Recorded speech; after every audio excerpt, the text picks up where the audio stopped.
Alors bonjour, rebonjour à toutes les personnes qui sont présentes à l'atelier. Donc Julien Fallet, ici présent, va nous faire participer à un atelier qui s'appelle Remember the Future, de la stratégie à la mémoire. À toi Julien. Ça marche, merci beaucoup. Bienvenue à tous donc pour cet atelier. J'espère que vous avez passé une excellente journée. Le programme était riche. J'imagine que vous avez déjà vu beaucoup, entendu beaucoup de choses et pas mal usé vos neurones. Alors on va essayer d'être assez pragmatique sur cette session. Et puis de parler assez simplement, comme c'est illustré là sur l'écran, de l'utilisation d'un outil assez simple qui s'appelle le mind mapping, les cartes heuristiques, les cartes mentales. Je pense que vous en avez sans doute déjà entendu parler, vous l'avez peut-être déjà utilisé. Et puis de voir un peu en quoi cet outil peut aider notre ami, le product owner, dans l'accompagnement, de ces équipes qui avancent grâce aux méthodes agiles. Donc c'est cette intention-là que j'ai envie de partager avec vous, donc quelque chose d'assez pratique. J'ai préparé un petit espace, un petit espace klaxon si vous voulez y aller. Je vais vous le partager dans le chat. Si vous ne l'avez pas, vous pouvez le rejoindre, tout simplement.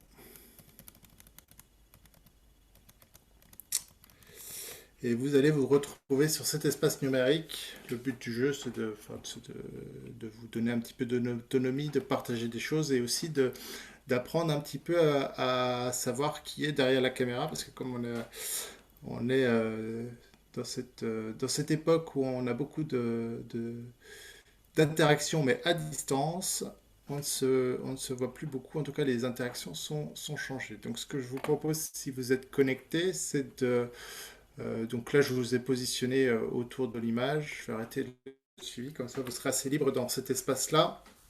Euh, je le partage aussi dans la conférence, donc vous avez le tableau général. Donc je fais juste une visite guidée avant de vous poser les questions. Donc ici, il y a les petites questions d'introduction. Ici, il y a une thématique sur dans quel contexte on va pouvoir utiliser cet outil de mind mapping. Donc dans tout ce qui est autour du produit et du fameux backlog produit. Ici, vous avez un espace dans lequel vous pouvez laisser vos questions au fur et à mesure, hein. Vous êtes autonome, hein, c'est Klaxoon, donc vous pourrez faire ce que vous voulez. Et ici, à la fin, avant de partir, vous pourrez me laisser un petit ticket pour me faire part de ce qui vous a plu, de faire des retours. Donc ça, c'est l'espace numérique qui est là. Et puis, il y a un petit arbre ici pour stimuler votre créativité. Si il y a des choses que vous voulez partager, des idées que vous voulez partager, n'hésitez pas à le faire en cours de route. Donc je reviens sur la première question, essayez de vous connaître un petit peu mieux. Je me présenterai juste après. Donc vous avez juste à double-cliquer sur le petit carré rose qui est là. Et puis de choisir quel est votre principal rôle. C'est quoi votre fonction dans les équipes, dans votre activité aujourd'hui. Alors, qu'est-ce qu'on a? On a plutôt des coachs agiles et des product owners. Ok, ça marche. Deuxième question. Les outils que vous utilisez le plus, quel est l'outil que vous utilisez pour stocker votre backlog produit aujourd'hui dans les équipes que vous accompagnez ou dans votre propre product backlog? Quels sont les outils que vous utilisez le plus?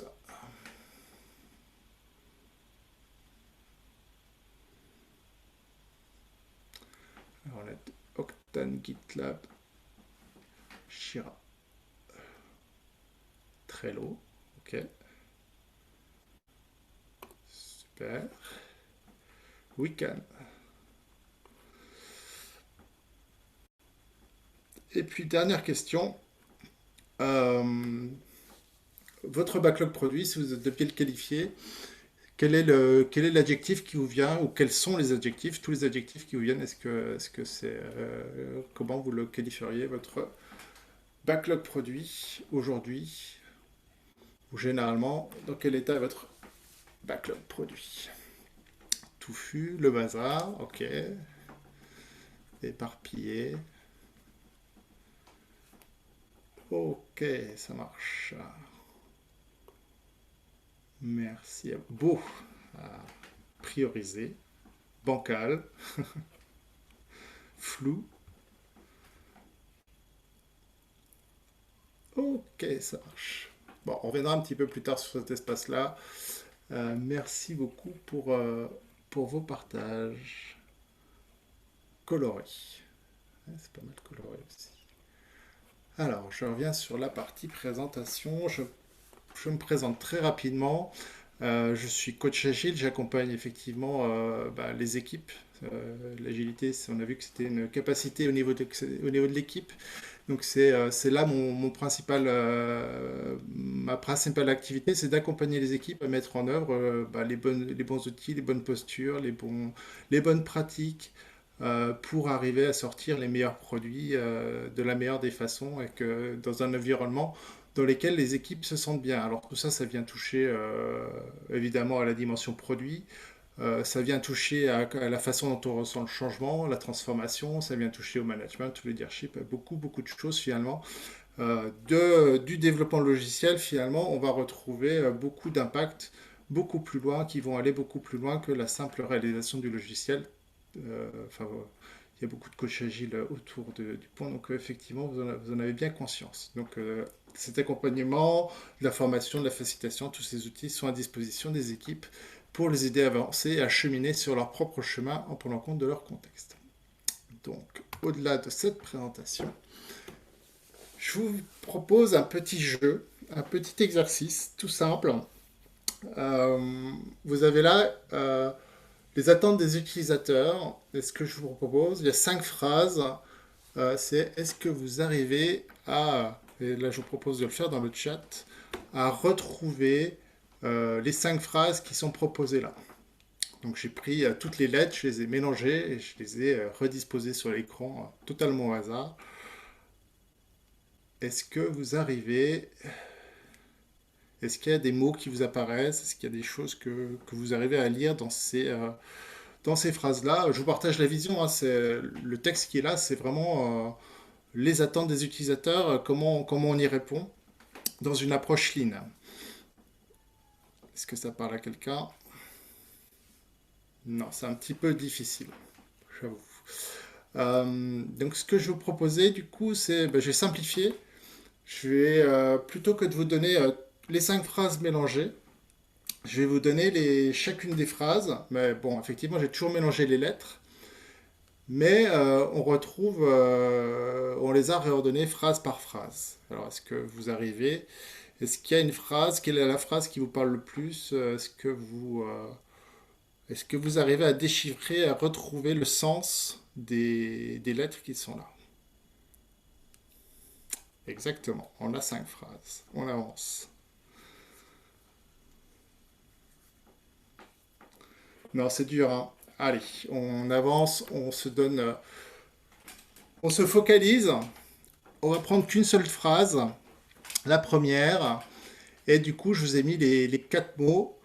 Est-ce que vous arrivez à retrouver les mots, à réordonner les lettres pour retrouver la phrase? Je vous laisse répondre dans le chat. C pour le troisième, c'est ça.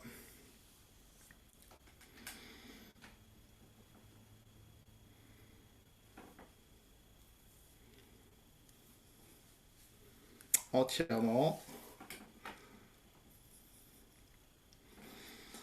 Alors, nanana, entièrement, c'est nanana. Problème, oui. Et le premier, c'est résolu. Effectivement, là, vous y êtes arrivé complètement. Résolvez entièrement ces problèmes.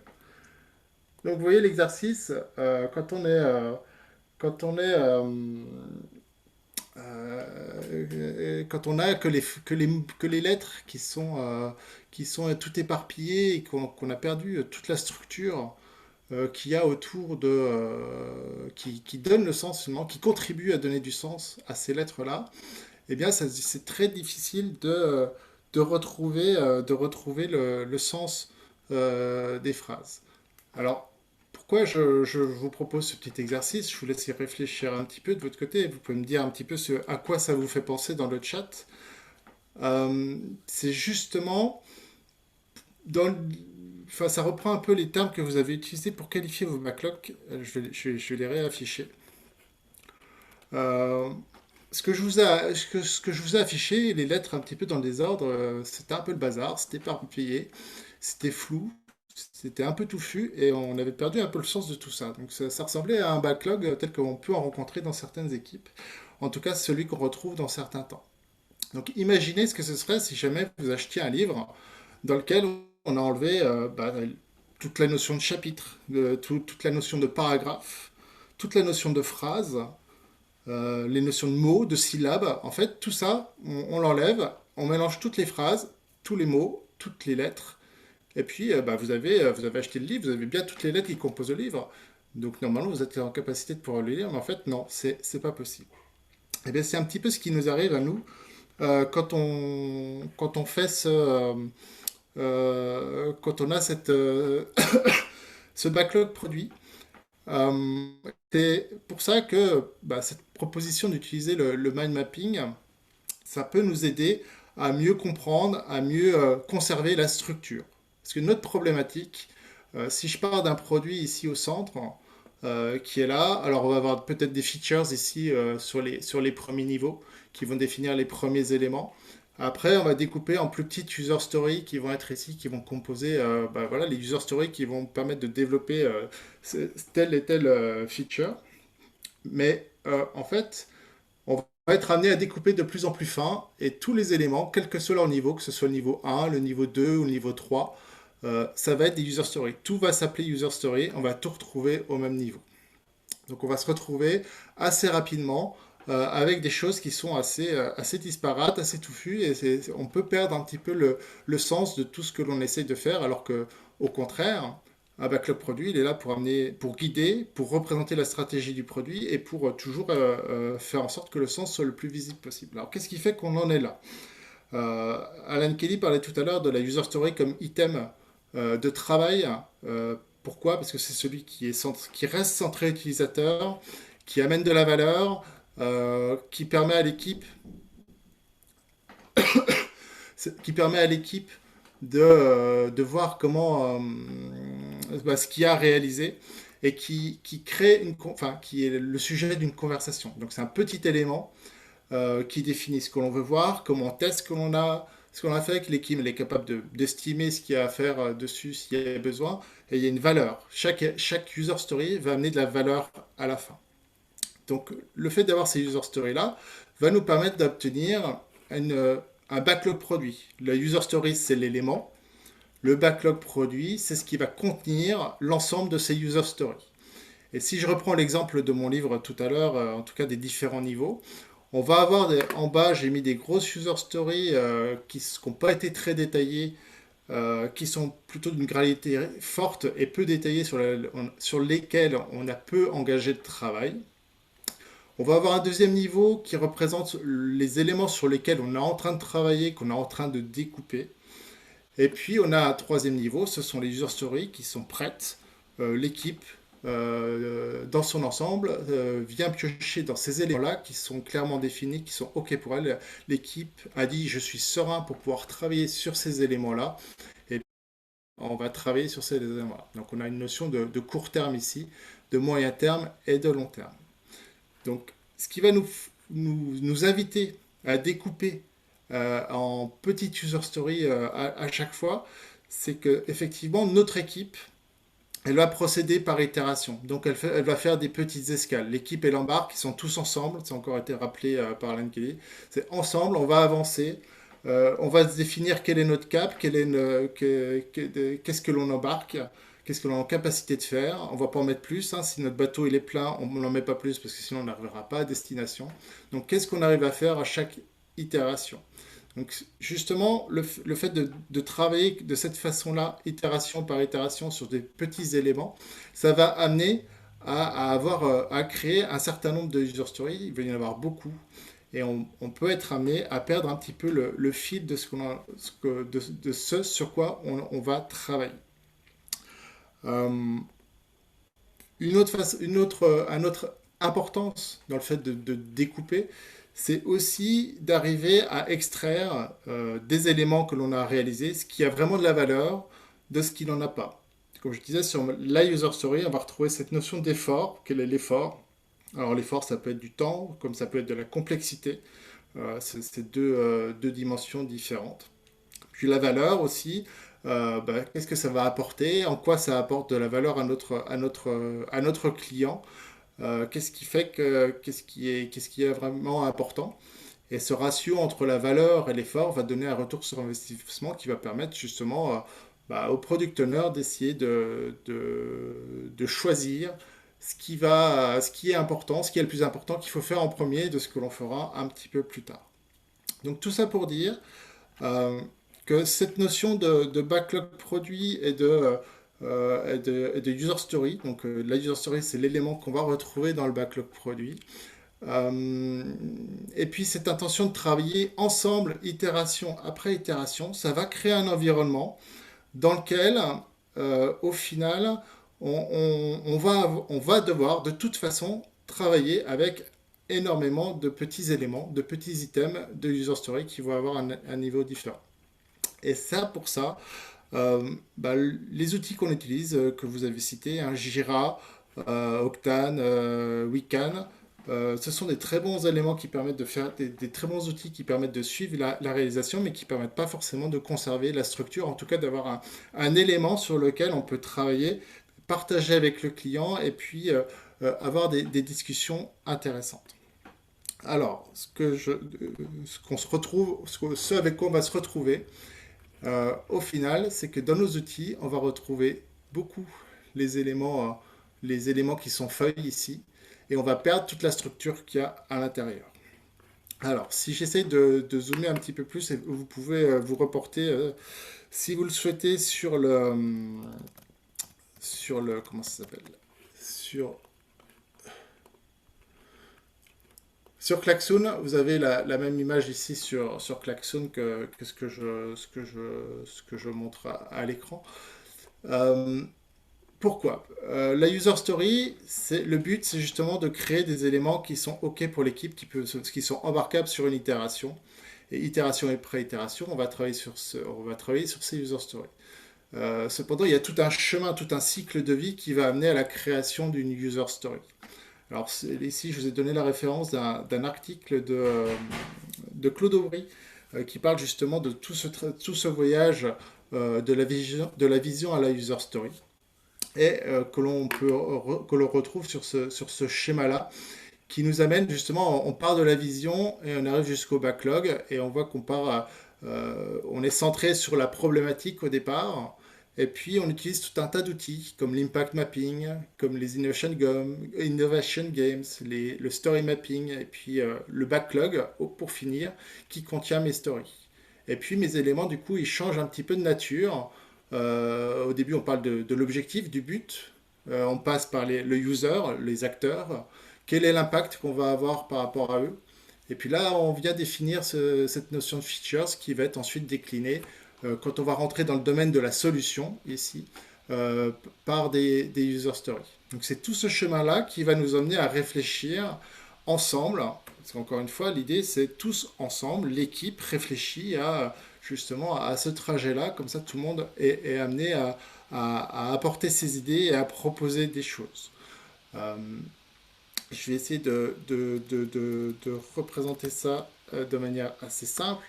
Donc ça, c'est la vision globale de ce qu'on va faire.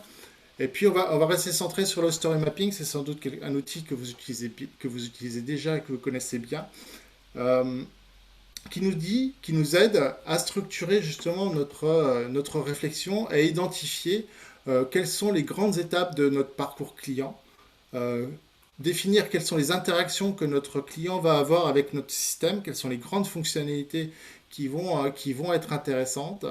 Et puis en dessous, pour chacune de ces fonctionnalités-là, on va définir toutes les user stories que l'on peut imaginer. Absolument toutes. Et c'est là qu'on est dans cette phase de divergence, qu'on va créer justement un grand nombre d'éléments qu'ensuite on va devoir conserver en mémoire.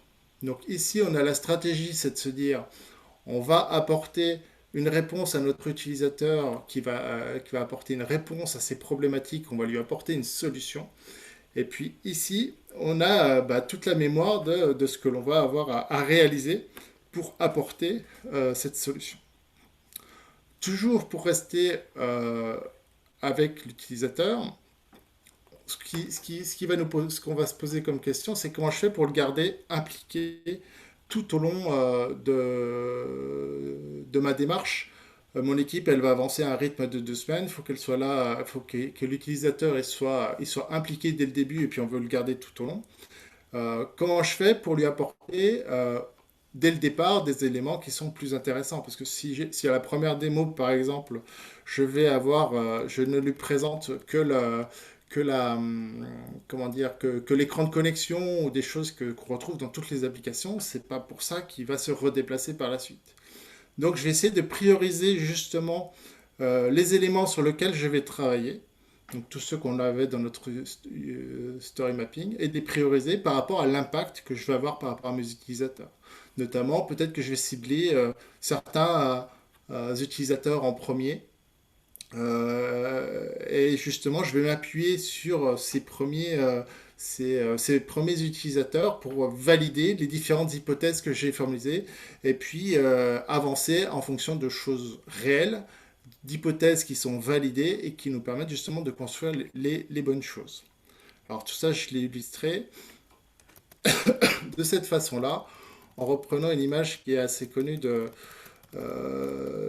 l'image de Lieberg sur la façon dont on apporte un moyen de transport. Voilà, on a un client, son besoin c'est de se rendre d'un point A à un point B.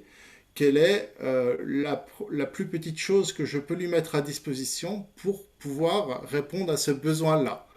Eh bien, ce que l'équipe elle est en capacité de produire assez rapidement, comme moyen de déplacement, eh bien, c'est une trottinette dans un premier temps. Dans un deuxième temps, ce sera une moto. Et puis un petit peu plus tard, ce sera la fameuse voiture. Quels sont, est-ce que vous avez des retours? Alors j'essaie de retrouver dans le chat pour suivre un peu vos retours. J'ai l'impression de parler tout seul.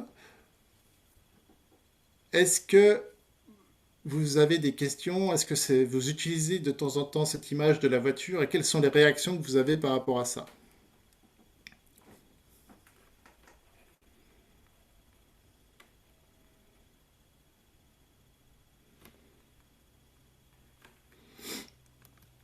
Alors, ok, je parle pas tout seul, tant mieux, c'est cool. Je vous remets. Il y a mieux que la voiture. Ah, ah. Alors, Nieberg a écrit plusieurs articles sur ce sujet-là.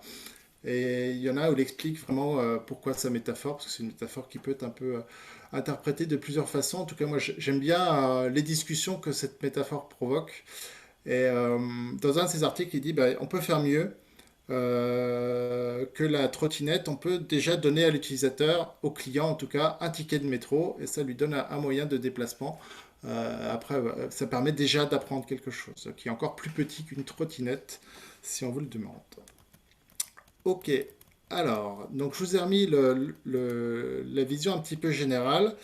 Et ce que je vais vous proposer, c'est de regarder comment on vient utiliser derrière cet outil euh, de, euh, de mind mapping. Alors, forcément, j'ai plein de choses ouvertes. Je reviens là-dessus. Alors, déjà, un petit tour sur les outils. Il y en a plein. Il y a deux types d'outils. Il y a des outils comme Xmind ou FreeMind qui sont des outils en local et qui fonctionnent plutôt bien. Le FreeMind est gratuit comme c'est indiqué. Xmind, je crois que c'est une solution qui est payante. Et vous avez même, ce qui peut être intéressant par ces temps de distanciation sociale, en tout cas de travail hybride où vous êtes des fois sur place, des fois chez vous. En tout cas en équipe, c'est difficile d'être toujours en même temps au même endroit. Il y a des solutions comme FreePlane, MindMap ou FraMindMap qui permettent d'avoir des cartes heuristiques en ligne. Donc, à voir, à essayer. En tout cas, l'idée, c'est pas de vous parler de tous ces outils-là, mais de vous dire que ça fonctionne.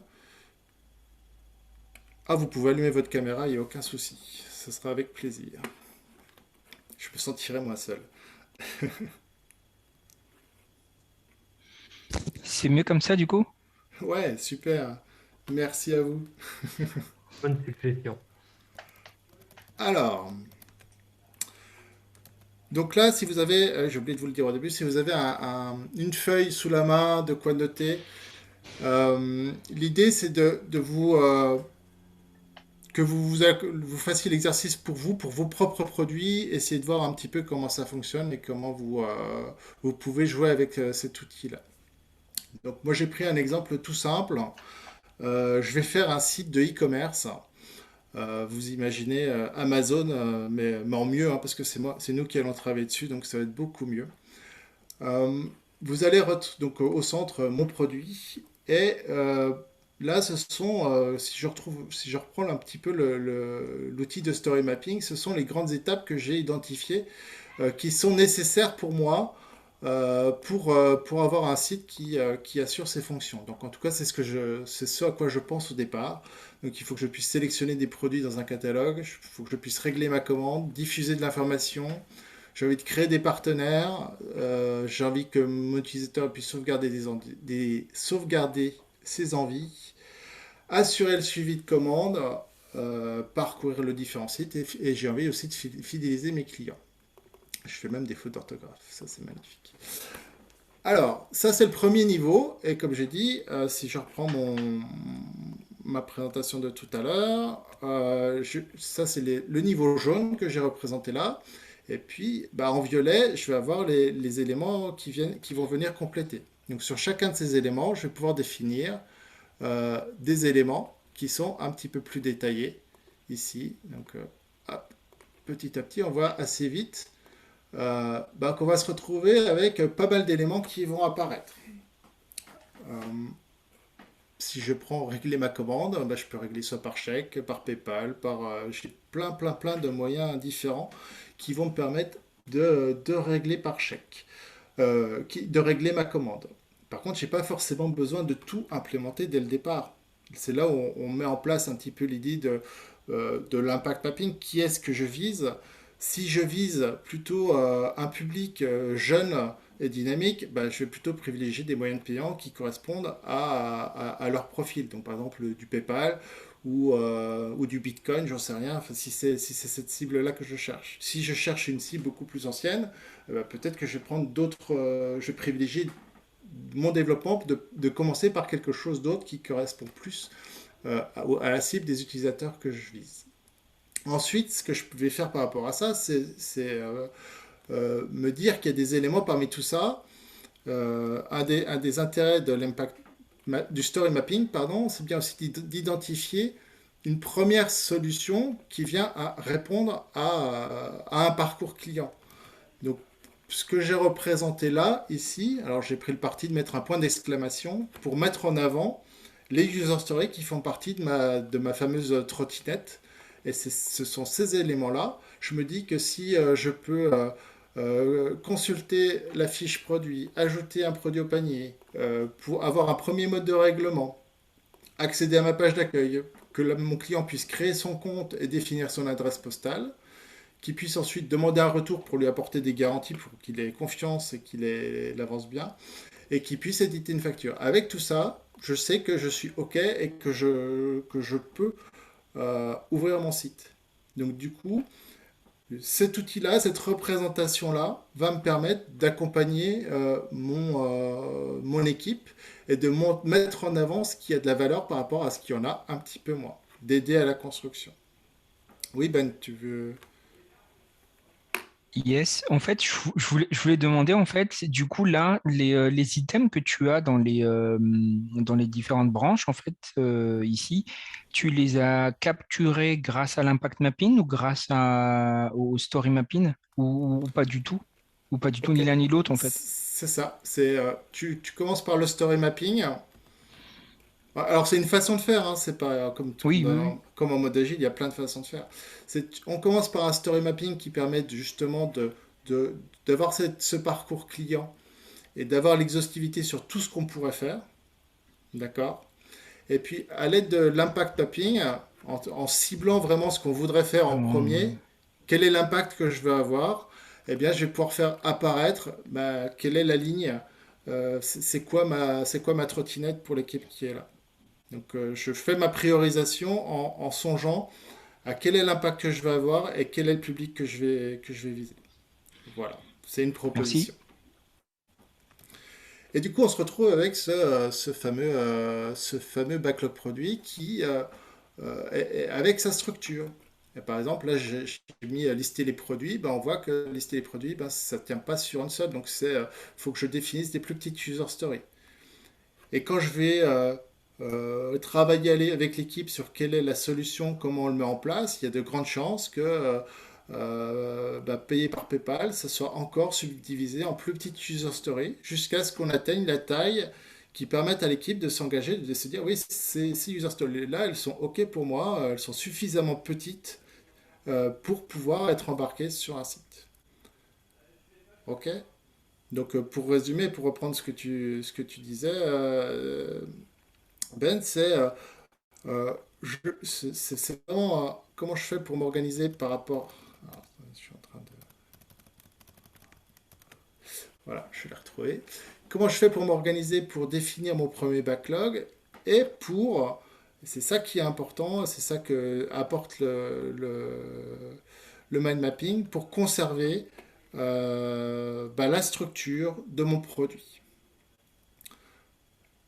Donc ça, vous pouvez l'essayer sur les produits que vous avez en cours, hein. Vous partez du centre, vous définissez quelles sont les macro-fonctionnalités, et vous allez pouvoir construire comme ça vraiment une représentation de la structure de votre produit et de retrouver un petit peu ce qui est important pour vous. Par exemple, là, je vous partage quelques éléments que j'ai sur des projets auxquels j'ai participé, où j'étais assistant, enfin, j'avais le rôle de Scrum Master et j'assistais le Product Owner dans ses réflexions. Ça veut dire que moi, je ne prends pas les décisions. Par contre, j'ai besoin de rendre visibles les choses, de rendre intelligibles les choses pour que le Product Owner puisse prendre ses décisions de façon éclairée. Donc là, par exemple, c'est un outil de gestion des actifs en banque. On a la notion de features ici à ce niveau-là, et ensuite on va retrouver en dessous les premiers niveaux d'user story qui peuvent ensuite être découpés en plus petits éléments. Et là, ce qui est intéressant, c'est qu'on peut aussi venir ajouter des petits icônes en fonction de ce qui est important à réaliser. Donc vous pouvez, donc là, j'ai mis la référence évidemment. J'ai mis dans quelle itération ça va être traité. Est-ce que on est OK est-ce que c'est faisable? Est-ce que l'équipe est OK pour le réaliser? Est-ce qu'il y a des doutes? Est-ce qu'il y a des choses à faire pour le rendre OK? Ou est-ce que en rouge là, est-ce que carrément c'est pas bon du tout? Là, on n'est pas prêt du tout pour faire ça. Donc, essayez d'avoir une représentation visuelle de ce qu'est notre produit et comment on avance dedans. Est-ce que vous avez des questions par rapport à ça? Est-ce que ça vous paraît clair? C'est limpide. Au niveau du découpage, j'aurais une question sur le découpage en fait. Euh, on m'a sollicité une fois, enfin on m'a pingé sur Twitter il y a quelques jours là, au sens où la personne en fait à juste titre, elle me disait OK pour découper en fait une grosse US ou une US, OK pour la découper, mais quelque part le travers dans lequel les gens ils tombent, c'est de tomber dans paperwork, comment on dit ça en bon français, c'est de tomber dans le côté administratif en fait de finalement le taf c'est juste de créer des user stories, créer des user stories, créer des user stories, créer, découper, découper, découper, découper, découper et on perd le sens en fait.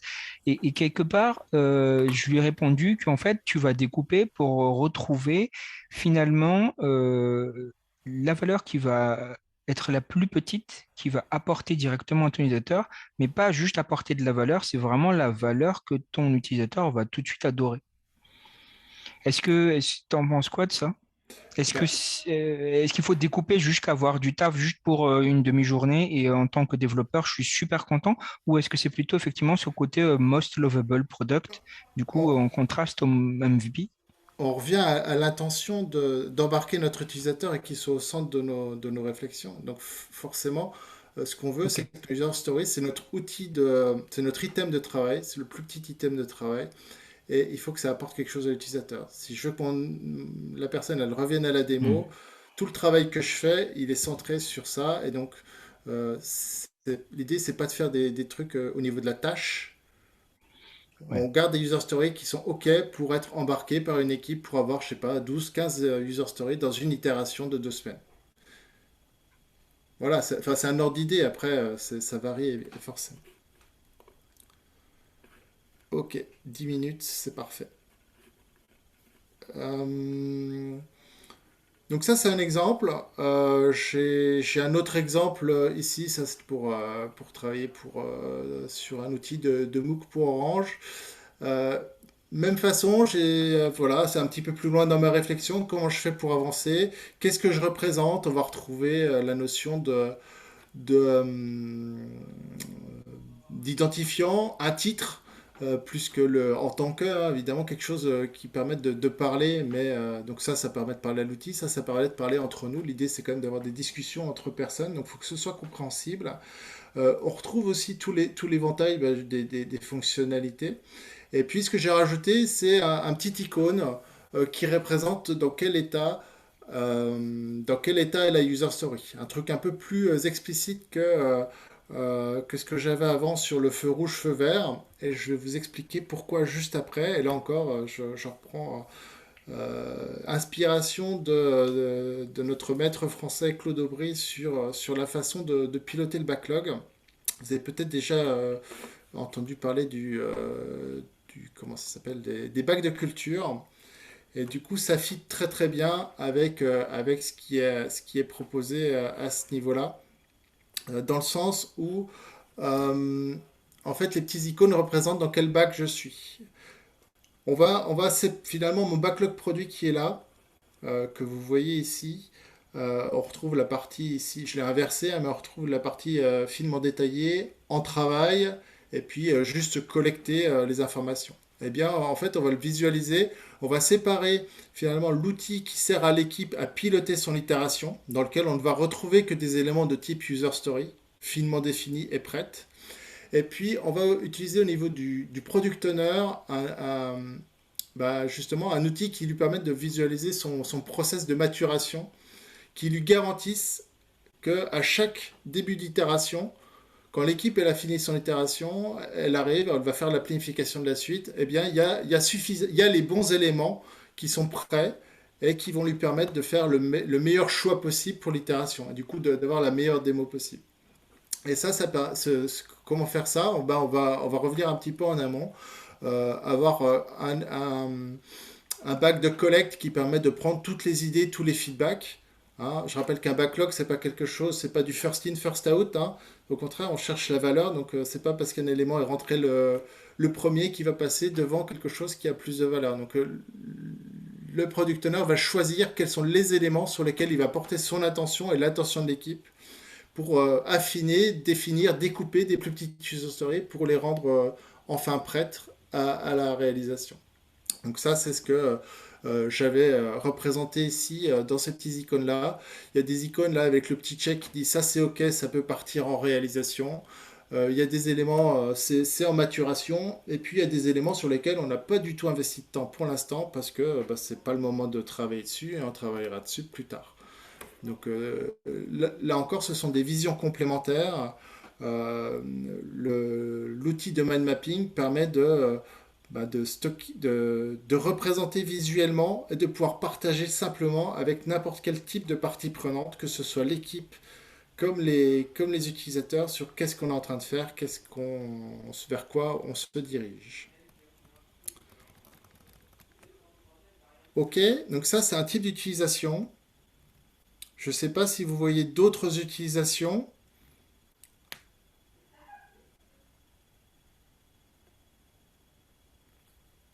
Alors, Du bac de culture ou du... de l'outil de mind mapping plus généralement. Moi, du coup, je vais vous en proposer quelques-unes. Bah, ce travail-là, cette représentation-là, elle va vraiment aider à pouvoir formaliser avec vos parties prenantes quel est le plan de livraison. Encore une fois, le plan de livraison, je prends mon backlog, je regarde quels sont les éléments qui sont dans la partie haute, ce sont ceux qui correspondent à ce qui va arriver très prochainement, à court terme. Et on retrouve un peu la notion de planification à trois niveaux évoquée par Alan Kelly. C'est qu'est-ce qu'on fait à court terme, sur quoi l'attention de l'équipe est pour l'instant. Ensuite, on va voir qu'est-ce qu'on va faire plus tard. A priori, c'est sur ces éléments-là qu'on va travailler. Et puis, donner aussi de la projection à plus long terme, parce que quand on parle à d'autres niveaux de l'organisation, peut-être qu'ils ont besoin aussi de savoir quand est-ce que certains éléments vont arriver. Donc, on va euh, pouvoir régulièrement mettre à jour ce plan de livraison en fonction de ce qui se passe, en fonction des élas. Comme je disais, s'il y a une nouvelle fonctionnalité qui arrive qui est vraiment super importante, qui doit absolument être livrée avant Noël, eh ben, on va pouvoir facilement l'insérer dans notre réflexion. En respectant les étapes qu'on a vues avec les étapes de mûrissement de près, et puis on va pouvoir apporter très très vite des premiers éléments qui vont permettre d'implémenter, enfin d'être au rendez-vous tel que c'est demandé. On essaye de trouver un équilibre entre le travail qu'on investit et puis le moment où c'est réel en production, en se focalisant sur les bons éléments à chaque étape. Oui, Ouais, je voulais savoir, la définition de prêt, oui. c'est qui l'a définie? Ah bah Et Est-ce que en c'est fait, c'est toute la team, c'est juste les stakeholders, que l'équipe de dev? c'est un outil de la team en fait. Donc c'est de la responsabilité de la team de travailler sur cette notion-là et Ok, de la définir si elle en ressent le besoin. ok. Valeur métier, j'en ai pas parlé, c'est quand même fort pour une présentation sur le product owner. Là aussi, c'est un outil qui peut être intéressant pour en discuter. Sachant que si on essaie de mettre de la valeur métier au niveau des feuilles, c'est souvent très très compliqué parce que on est sur des éléments qui sont très petits. Donc c'est pas évident, c'est beaucoup de travail. Ce qui est beaucoup plus facile, c'est de la positionner sur les premières branches ou les branches de deuxième niveau. Parce que là, on est quand même sur de la macro-fonctionnalité, donc on sait quelle est la valeur de cette macro-fonctionnalité, on peut préciser quelque chose. Donc on va plutôt la positionner sur ces branches-là de premier niveau. Et puis ce qu'on peut faire après, c'est la transposer sur les branches d'en dessous. Bien entendu, il n'y a pas de création de valeur en découpant en plus petites user stories. La valeur, elle est bien portée là, mais elle peut être distribuée de manière, enfin pas de façon enfin, c'est pas parce qu'il y a trois, c'est pas parce que cette user story est divisée en trois que la valeur est divisée en trois. Il peut très bien y avoir une user story qui a beaucoup plus de valeur que les deux autres. Ok, donc c'est un outil qui permet aussi d'avoir cette discussion-là avec nos utilisateurs, nos parties prenantes et notre équipe au final pour qu'elle ait une bonne vision sur ce sur quoi elle est en train de travailler. Et le dernier point, parce que là j'étais dans l'hypothèse la plus simple en se disant bah tiens on commence un produit, on n'a rien, il y a pas de souci, on commence de zéro donc on a tout à construire. Là un autre outil, on retrouve les innovation games, c'est voilà j'ai déjà une solution qui est en production. Je voudrais y faire des changements. Eh bien, c'est un outil qui va permettre de cartographier de la même façon quelles sont les grandes fonctionnalités. Ici, je vais avoir des grandes branches avec les macro-fonctionnalités de mon application. On retrouve un peu j'ai repris les couleurs de l'impact, du story mapping de tout à l'heure. Et puis, toutes les fines branches, les feuilles, les fruits, c'est toutes les micro-fonctionnalités qu'il peut y avoir. Et le but du jeu, une fois que j'ai recréé cette structure-là, parce que je ne l'avais pas, eh bien après, je peux venir, prune de productrice, c'est taillé. Je peux venir couper des choses, affiner, à faire apparaître les nouvelles choses que l'on voudra faire. Donc à la fois, c'est vraiment de la gestion de produit, hein. Qu'est-ce que j'enlève parce que ça a peu de valeur, que c'est plus utilisé. Qu'est-ce qu'on rajoute et puis quel est l'impact que ça a si j'ajoute quelque chose? Est-ce qu'il n'y a pas des ressources qui sont à définir? Voilà un petit peu l'outil qui est assez simple et puis des utilisations que l'on peut avoir. Bien entendu, vous pouvez imaginer toutes les choses que vous voulez par rapport à cet outil-là, si vous le voulez. Merci effectivement, Julien. Il y a beaucoup d'outils effectivement dans la trousse, dans la besace du product owner. Et tu as rappelé, je pense, les essentiels. Tu as montré les essentiels. Euh, excuse-moi. Je t'en Ce prie. qu'on peut, ce que effectivement, je pense que le sujet est encore vaste à traiter. Eh ben, merci beaucoup. Je ne sais pas si on a le temps de prendre une question ou s'il y a une question. Je crains que malheureusement, on va devoir laisser. Ça marche. Il y a une autre session qui suit. Merci, merci à Julien, merci à Ben pour ta participation aussi. Merci, Julien. Merci à vous. Ciao. Ciao. Et à bientôt. Au revoir.